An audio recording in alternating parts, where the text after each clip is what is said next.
So my name is Nick Pilcher. I'm the director of marketplace at JumpFly. So what got you interested in marketplace management and what brought you to JumpFly? Yeah, so really, I think it kind of just fell into my lap. So my first job out of college was at a small family-owned furniture company. So they imported furniture from overseas, sold it strictly online. So it was, Amazon, Wayfair, Overstock, House were kind of the big four. So really from there, I didn't really know anything about e-commerce. There's really no college degree you can get in e-commerce and marketplace. So really just kind of fell into my lap. And then, as things evolved and I learned more and more, it's like, okay, this is definitely an industry that I could see myself working in long term. So it was really not, I'd love to say I had this vision of, I knew I wanted to do e-commerce since I was 10 years old, but I don't think that's the case for pretty much anyone, especially considering that e-commerce is still fairly new in terms of, the world we live in. So was there a project or experience in marketplace that was especially rewarding and helped shape your career? Yeah, I think there's a number of different, really rewarding aspects of working within the marketplace ecosystem. I think one of the biggest things that I've enjoyed is just working with clients, whether it be an existing client who's got a huge business and they're already doing millions of dollars of sales online. But one of the ones that was the most rewarding for me, I would say, is when a brand comes to us and they've never sold on Amazon or they've never sold on Walmart, and being able to take them from really point A to point B and get them up and running online. I think that's one of the most rewarding things because, they have this existing business, but they're looking to expand into other channels. So really being able to help them do that and then prove, hey, this was worthwhile and really getting into this kind of pays off in the long run. So when you first joined JumpFly as a director of marketplace, what were your main goals? Yeah, so JumpFly had been doing Amazon for quite some time before I joined the team. So really it was bringing my expertise when it comes to Amazon, but also all of the other marketplaces. So really the big initiative was, how do we expand our service offering into other platforms outside of Amazon? Amazon's really, one of the biggest companies in the world. And when it comes to e-commerce, they kind of dominate. So it was really finding those outside opportunities and really thinking outside of the box in terms of how we can help our clients expand their online presence. So how has your role evolved as marketplace has evolved? Yeah, it's constantly changing. So, every day is different for us, dealing with Amazon, dealing with Walmart, there's constant changes. And the really interesting thing about that is that they don't tell you these changes are coming. It's I walk into work one day and all of a sudden I log into Amazon and everything is totally different. So it's really just, you have to be nimble. You have to be able to adjust, adapt to new things as they come out. And then, being able to understand how it affects us in our day to day, but also looking at how it affects our clients. And, if I'm coming in and seeing this, and I've been working with the platform for 7, 8, 9 years, and the clients have no clue how to work with the platform, they're probably 10 times more overwhelmed than I am. So really just staying up to date with changes, staying in connection with the platforms, whether it be reps at Amazon or Walmart or any of these other platforms, just really being ahead of the game when it comes to updates and changes.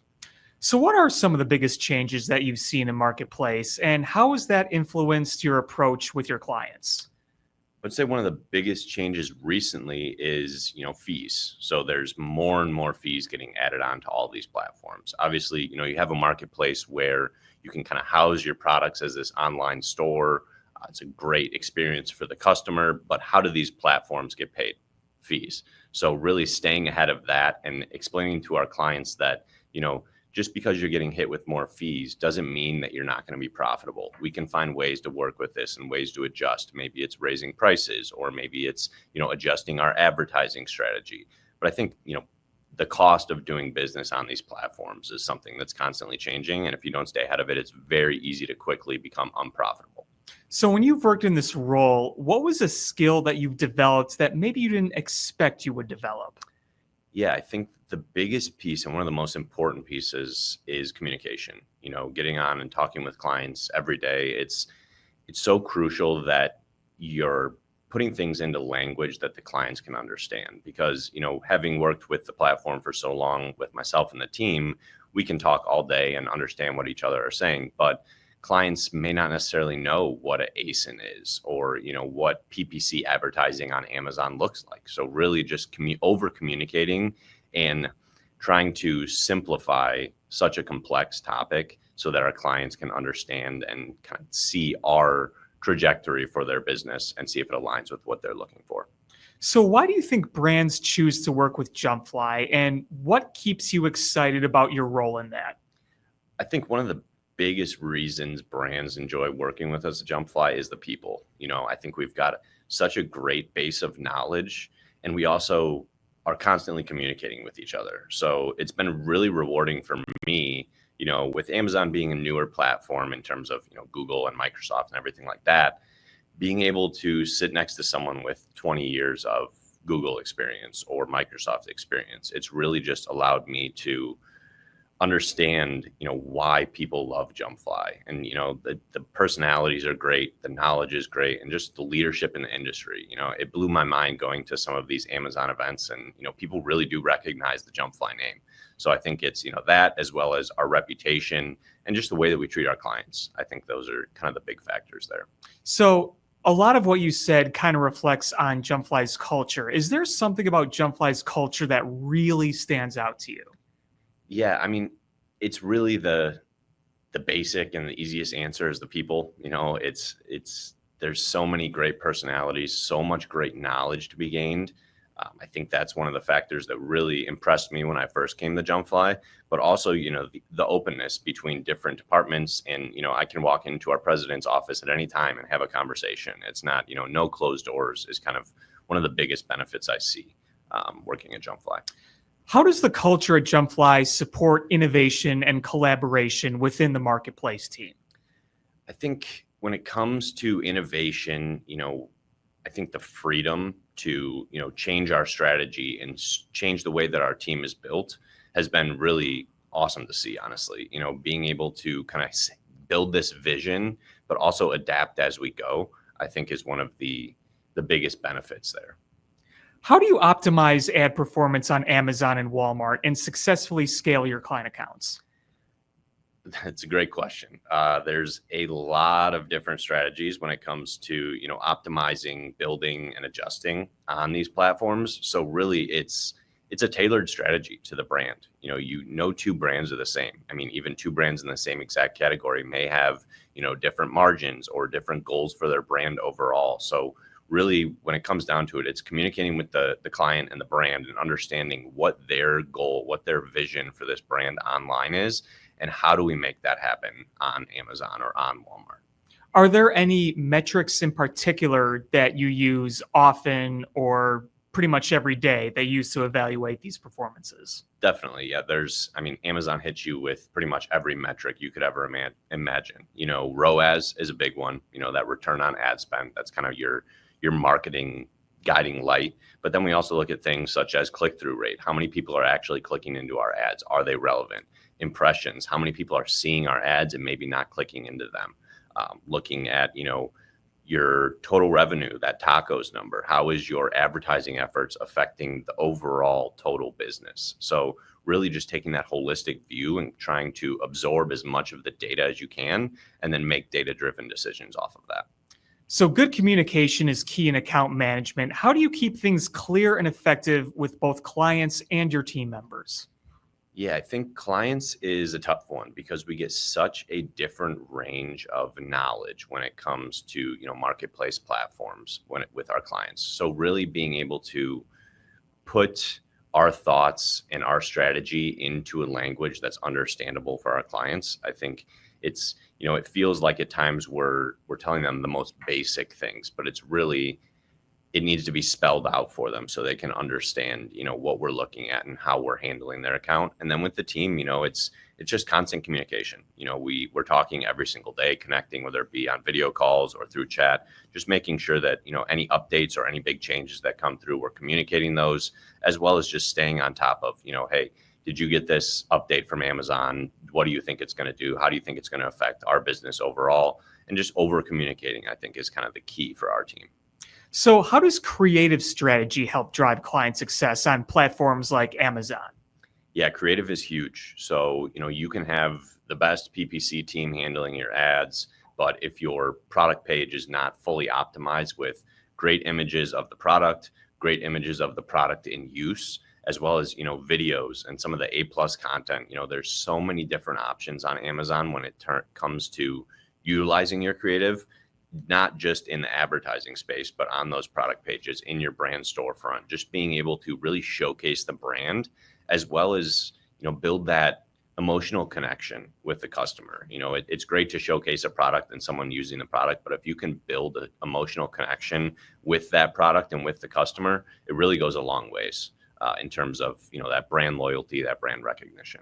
So say you're talking to somebody at JumpFly that's in PPC or SEO. What's something that would maybe surprise them if you talked about with them how you go about your everyday duties? Something in marketplace that might surprise people?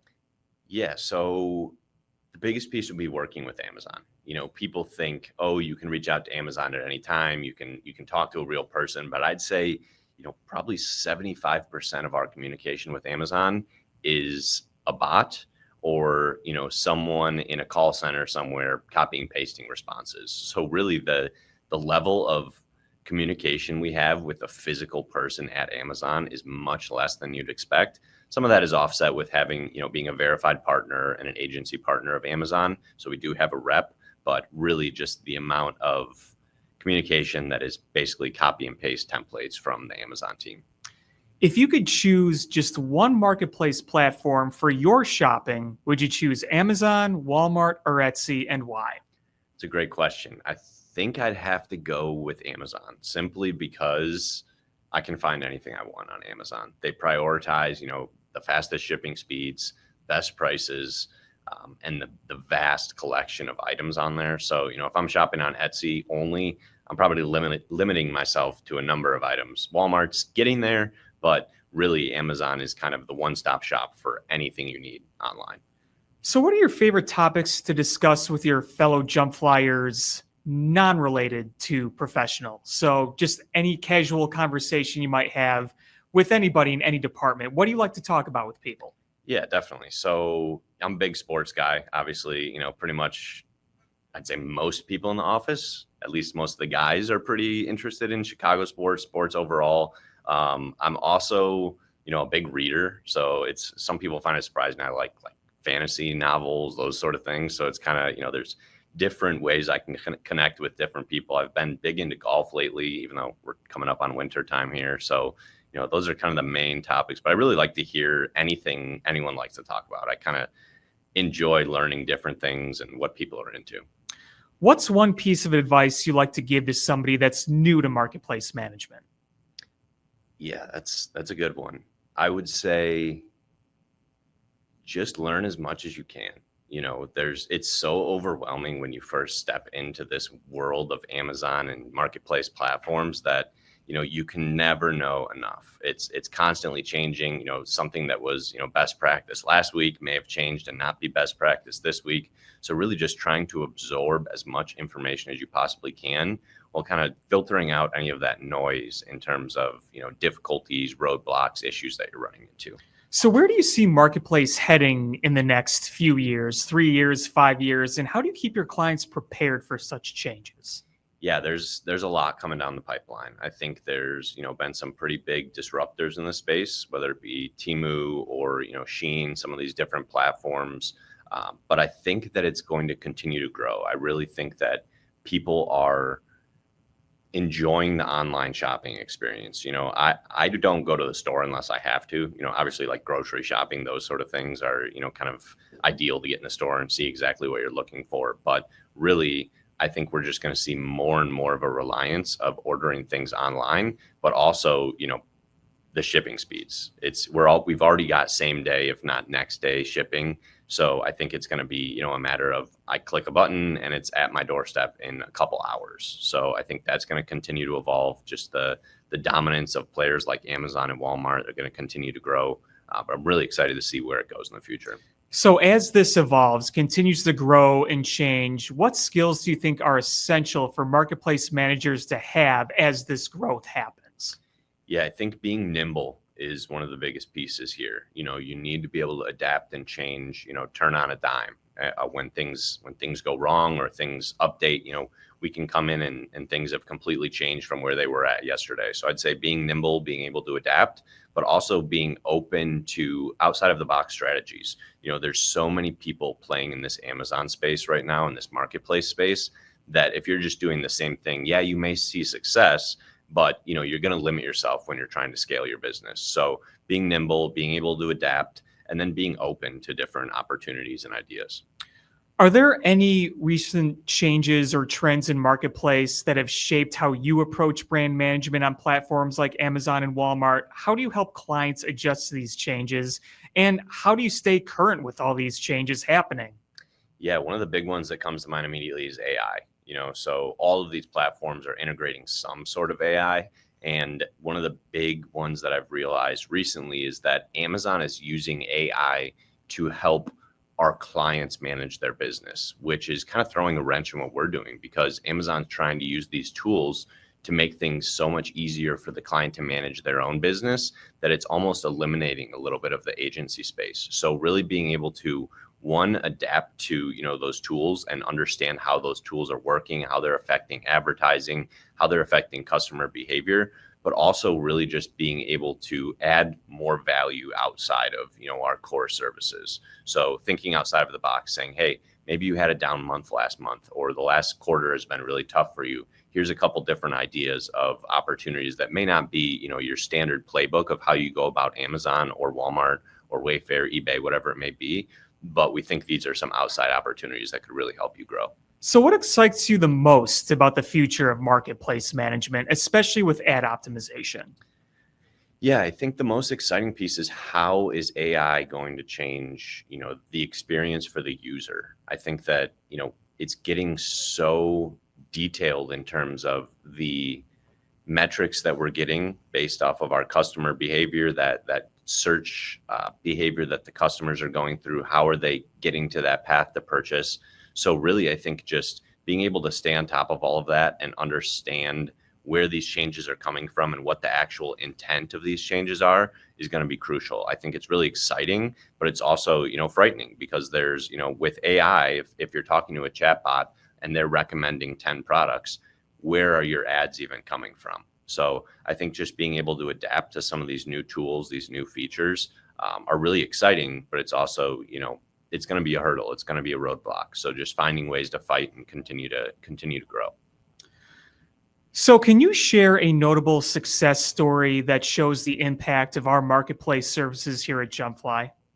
Yeah, I'd say one of the biggest success stories I think of is, we had a client who really knew nothing about Amazon, and they were pretty hesitant to get on Amazon to begin with. They'd heard some horror stories. They understood, Amazon's extremely competitive. There's difficulties that come with working with such a giant platform. But really, we were able to kind of explain the benefit of simply being on the platform. You can show up, you can catalog your products on there, you can have a presence, but really seeing that payoff was one of the most rewarding experiences, because we kind of took this client who was apprehensive about the platform, didn't know how it was going to work, kind of had a bad taste in their mouth from what they'd heard. But then, we get them onboarded, sales start to come in almost immediately. And then, you kind of see this trajectory of growth that's continuing to grow. So it's really rewarding just to, kind of prove that our strategies work, but also that this is a viable opportunity for pretty much anyone who's looking to sell online. What do you think are key factors of a successful marketplace campaign, and how does your team make sure these are the focus for every client? Yeah, I really think content is one of the most important pieces. So, we can run advertising campaigns all day, but if people get to your page and it's not optimized, or the content doesn't look great and doesn't create that connection with the customer, what's the point of even driving the traffic to that page? So really just looking at holistically, how does your product show up on Amazon, but also understanding what is the client's individual goals? What are they looking to do? Are they looking to just be on the platform for exposure, or are they looking to grow this as a significant revenue stream? So really, there's no standardized playbook for Amazon. So it's really adapting and adjusting our strategies, what we've seen work in the past, what we've seen that doesn't work, and really implementing that based off the client's individual goals and what they want to do for their brand online. All right. Thanks, Nick. Awesome. Thank you.